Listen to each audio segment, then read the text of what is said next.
La Regione Veneto ha vinto il ricorso davanti alla Corte Costituzionale contro la legge Madia di riforma delle pubbliche amministrazioni. La norma prevedeva che non fosse più la Regione a nominare i direttori generali delle aziende ospedaliere, ma che questi fossero imposti da una commissione di nomina governativa.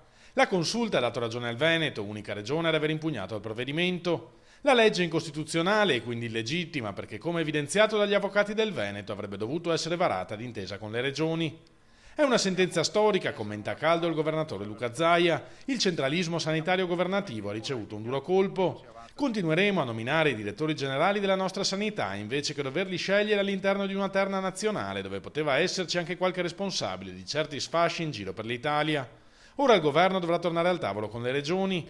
Spiegheremo loro, promette Zaia, quanto sia insensato centralizzare i concorsi e le nomine in una realtà regionale di efficienza riconosciuta a livello internazionale.